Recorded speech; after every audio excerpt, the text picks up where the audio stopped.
Las etapas del tránsito hacia la muerte han estado rodeadas por un halo de poco consenso, principalmente debido al choque de paradigmas ideológicos que se han ido conformando junto a las sociedades. Sin embargo, resulta interesante observar cómo desde perspectivas muy diferentes, aquello que consideramos algo imposible de alcanzar quiere converger en un algo que parece ayudarnos a rasgar el velo de lo desconocido. Hoy intentamos ahondar un poco más en aquello que sucede tras el momento de la muerte, en las etapas y en la naturaleza de una existencia más allá de nuestros cuerpos. Concetta Bertoldi, conocida por ser una médium de relevancia en su campo, decidió recopilar información sobre algunas de las preguntas más comunes sobre lo que sucede en el otro lado. La gente tiene miedos, han escuchado acerca de ir a la luz y quieren saber. Les duele caminar hacia la luz, perdemos nuestros recuerdos, está todo lo que teníamos antes. Lo que he escuchado de las almas del otro lado es que cuando morimos nos vamos a través de los pies o por la coronilla.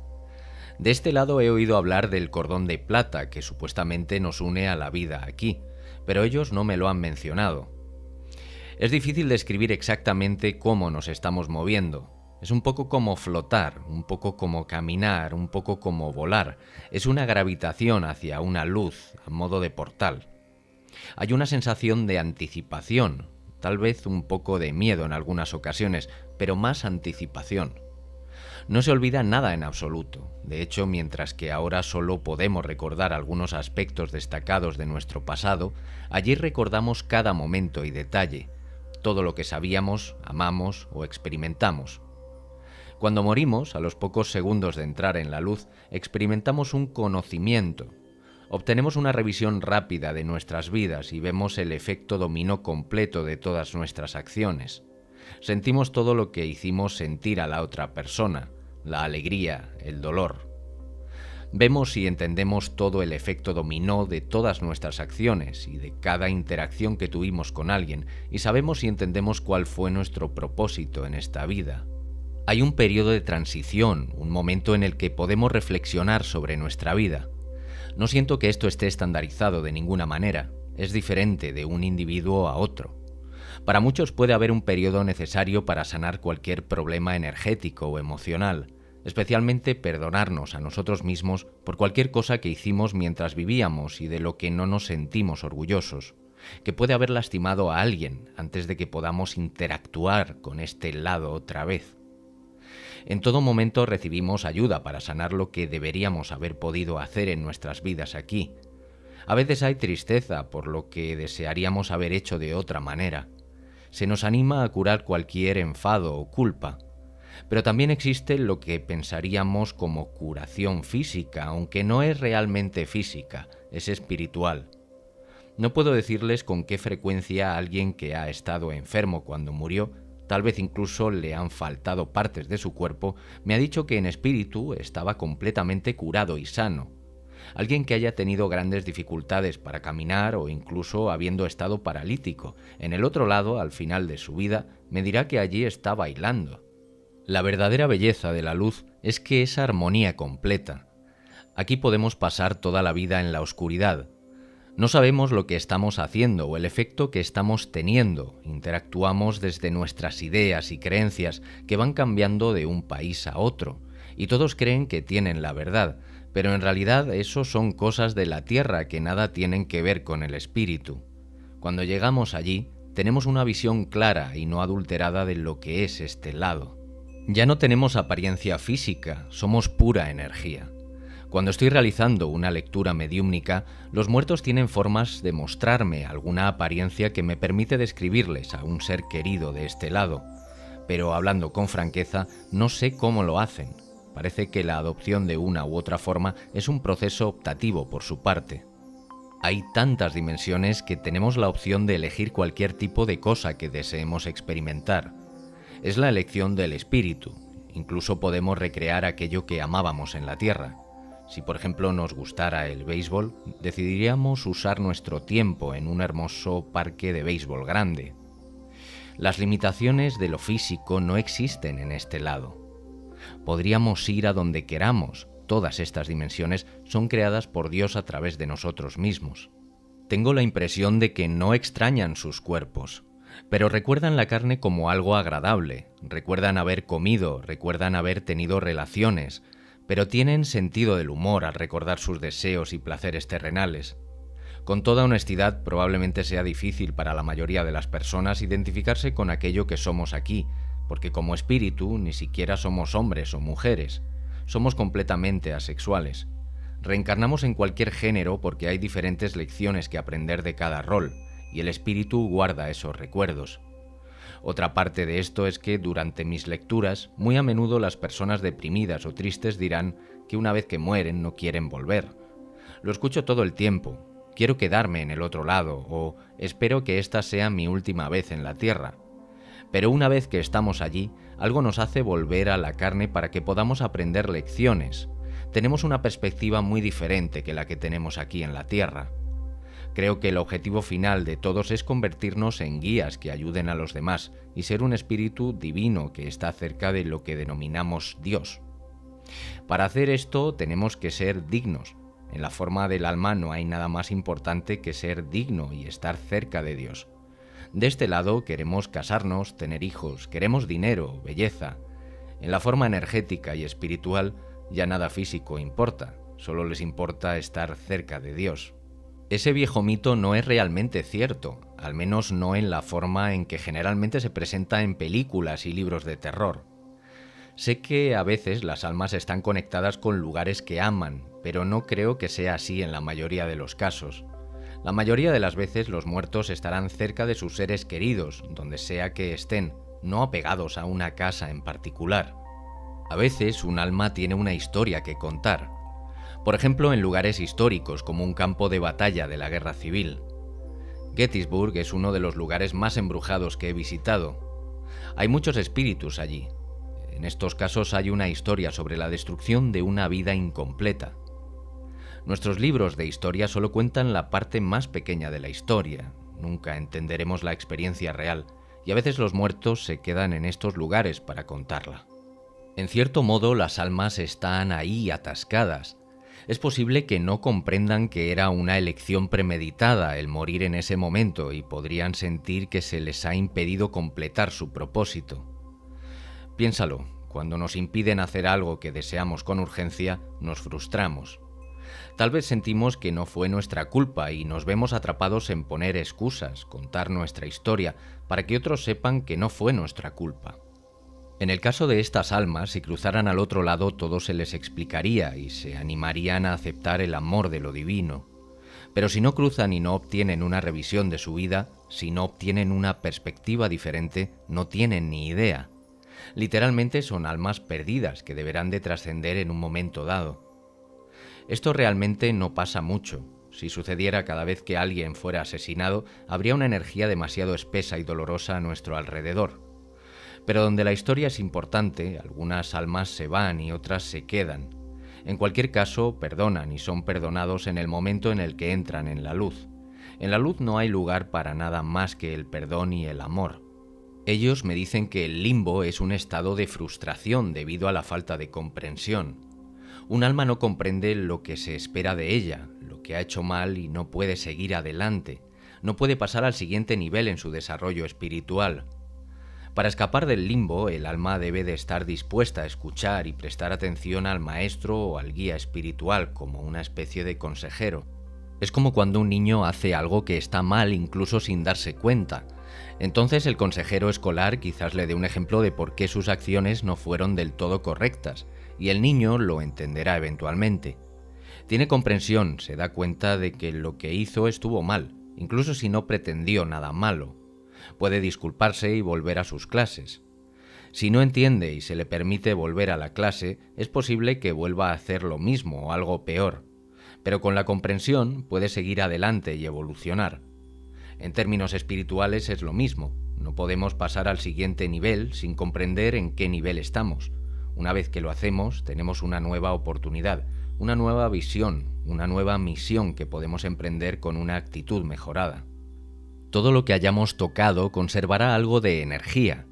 Las cosas viejas, los lugares viejos, naturalmente tienen más, y por lugares viejos me refiero a lugares donde la gente ha estado durante mucho tiempo, o donde han tenido lugar eventos con mucha intensidad. donde se gastó mucha emoción humana, por así decir. Alegría, asombro, tristeza, horror. Puedes notar la diferencia entre la energía en una casa vieja y la energía de una casa en desarrollo, nueva o recién construida. El nuevo hogar no tiene bagaje emocional, mucha menos energía que un lugar que ha existido durante años y ha tenido historia. Además, los objetos viejos, especialmente los que se han manipulado mucho, guardan esta energía. Por ejemplo, la ropa que se haya usado también conserva mucha carga. Sí, por supuesto, no hablar exactamente, el lenguaje es irrelevante. Ellos se comunican mediante el pensamiento, telepáticamente. El pensamiento es universal. Si estás pensando, tengo hambre, ese pensamiento es el mismo sin importar el idioma que hables. Allí, los espíritus hablan por lo que podríamos llamar mensajería instantánea del cielo. Sí, ten en cuenta que en el otro lado puede que tengamos abuelos u otros antepasados que ni siquiera conocimos en la Tierra, que pasaron al otro lado antes de que nosotros naciéramos, así que solo los conocíamos en espíritu y ahora los volvemos a encontrar en espíritu. También hay almas con las que no tenemos ninguna conexión familiar o de amigos, pero incluso a estas las conoceremos instintivamente. La mejor forma en la que puedo explicar esto es con un ejemplo. Imaginemos que los extraterrestres vienen y colonizan la Tierra, por ejemplo. Reconoceríamos y nos relacionaríamos mejor con otros humanos, a diferencia de con los extraterrestres. Puede que no conozcamos a esos humanos personalmente, pero pensamos en ellos como nosotros. Y si quisiéramos pedirle direcciones a alguien, es más probable que le preguntemos a otro terrícola que a un extraterrestre. Simplemente nos sentiríamos más cómodos. Es prácticamente instantáneo en términos de tiempo de viaje. Es tan rápido como el propio pensamiento. De hecho, funciona a través de eso. Simplemente cambian sus pensamientos a otro lugar o persona y ahí aparecen, justo donde quieren estar. Las limitaciones espaciotemporales dejan de existir y se vuelven irrelevantes en ese lado. Por otro lado, hay varias entrevistas con la médium y doctora en educación especial canadiense Marilyn Rosner, y esta pequeña recopilación de datos sintetiza su percepción y sus respuestas. Dice, los muertos no están muertos. De hecho, los espíritus dicen que somos nosotros, quienes habitamos la Tierra, los muertos vivientes. Trabajo con mi sistema de energías para saber cuándo estoy en el lado correcto y entonces puedo ver, sentir y oír a los espíritus viniendo hacia mí. Pero no vienen porque yo les llamo. Ya están ahí, están en todas partes y solo si ellos quieren podemos establecer contacto. A veces los veo como al resto de personas y otras veces me muestran imágenes concretas. Ellos no hacen daño, aunque sí pueden influir en aquellas personas que se encuentran bajo los efectos de las drogas. Por otro lado, no tengo ningún miedo a la muerte, y creo que nadie debería tenerlo. El mayor miedo que siempre tuvo la humanidad es precisamente la muerte. La tememos porque no la entendemos. Solo cuando comencemos a entenderla desaparecerán las guerras. Aunque esta afirmación suene grande, tengo el convencimiento de ello. Todo va a terminar y será de repente. A lo largo y ancho del mundo, la gente, sea de la cultura o religión que sea, precisamente cuando seamos capaces de percibir el otro mundo. Esto no está tan lejos, solo le separa de nosotros un fino velo, y a medida que la tecnología evoluciona, se vuelve cada vez más fino. El miedo está relacionado con las creencias, con los conceptos que asociamos con la muerte, como el cielo y el infierno. El Papa Juan Pablo II dijo, cielo e infierno no son lugares, sino estados de la conciencia. Existen numerosos niveles en el mundo de los espíritus, muchos estados. Todo el mundo tiene una habilidad latente, no solamente yo. Nacemos con ella, pero la mayoría no la entendemos. Desanimamos a quienes quieren desarrollarla, y los que la tienen terminan escondiéndola. Pero todos tenemos intuición. Afortunadamente, cada vez hay más gente interesada en este fenómeno, gente que no tiene miedo a ir más allá de aquello que se les inculcó. Bien, por otro lado, y en lo que respecta al ámbito científico, ya se está evidenciando que existen diferencias en cuanto a las personas que tienen aparentes percepciones del más allá. No todos ellos padecen enfermedades mentales, sino que muchos, de hecho, están perfectamente sanos y en equilibrio. Las experiencias espíritas de clarividencia y clariaudiencia, la experiencia de ver u oír algo en ausencia de un estímulo externo y atribuida a los espíritus de los muertos, es de gran interés científico, tanto para los antropólogos que estudian experiencias religiosas y espirituales, como para los científicos que estudian experiencias patológicas alucinatorias. En particular, a los investigadores les gustaría comprender mejor por qué algunas personas con experiencias auditivas informan una experiencia espiritual, mientras que otras las encuentran más angustiantes y reciben un diagnóstico de salud mental. El psicólogo Peter Mosley comentó: los espiritistas tienden a informar sobre experiencias auditivas inusuales que son positivas, comienzan temprano en la vida y a menudo son capaces de controlarlas. Comprender cómo se desarrollan es importante porque también podría ayudarnos a entender más sobre las experiencias angustiantes o no controlables de escuchar voces. Él y su colega psicólogo Adam Powell de la Universidad de Durham en el Reino Unido reclutaron y encuestaron a 65 médiums clariaudientes de la Unión Nacional de Espíritas de Reino Unido y 143 miembros de la población general reclutados a través de las redes sociales para determinar qué diferenciaba a los espíritas del público general. En general, el 44,6% de los espíritas informó haber escuchado voces a diario y el 79% dijo que las experiencias eran parte de su vida diaria. Y aunque la mayoría informó haber escuchado las voces dentro de su cabeza, el 31,7% informó que las voces también eran externas. Los resultados de la encuesta fueron sorprendentes. En comparación con la población en general, los espíritas informaron de una creencia mucho mayor en lo paranormal y era menos probable que les importara lo que otras personas pensaran de ellos. Los espíritas en general tuvieron su primera experiencia auditiva cuando eran muy jóvenes, a una edad promedio de 21,7 años, y reportaron un alto nivel de absorción. Ese es un término que describe la inmersión total en las tareas y actividades mentales o estados alterados. Además, informaron que eran más propensos a tener experiencias similares a las alucinaciones. Los investigadores notaron que por lo general no habían oído hablar del espiritismo antes de sus experiencias. Más bien lo habían encontrado mientras buscaban respuestas a aquello que les sucedía. En la población general, los altos niveles de absorción también se correlacionan fuertemente con la creencia en lo paranormal, pero poca o ninguna susceptibilidad a las alucinaciones auditivas. Y en ambos grupos no hubo diferencias en los niveles de creencia en lo paranormal y susceptibilidad a las alucinaciones visuales. Estos resultados, dicen los investigadores, sugieren que, por lo tanto, es poco probable que experimentar las voces de los muertos sea el resultado de la presión de los compañeros, un contexto social positivo o la sugestión debido a la creencia en lo paranormal.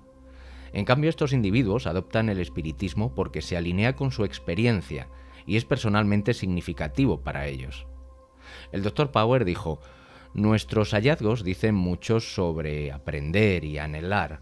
Para nuestros participantes, los principios del espiritismo parecen dar sentido tanto a las experiencias extraordinarias de la niñez como a los frecuentes fenómenos auditivos que experimentan como médiums practicantes. Pero todas esas experiencias pueden resultar más de tener ciertas tendencias o habilidades tempranas que de simplemente creer en la posibilidad de contactar con los fallecidos si uno se esfuerza lo suficiente. Finalmente, concluyeron con que las investigaciones futuras deberían explorar una variedad de contextos culturales para comprender mejor la relación entre la absorción, la creencia y la extraña experiencia espiritual de los fantasmas que parecen susurrar desde el otro lado.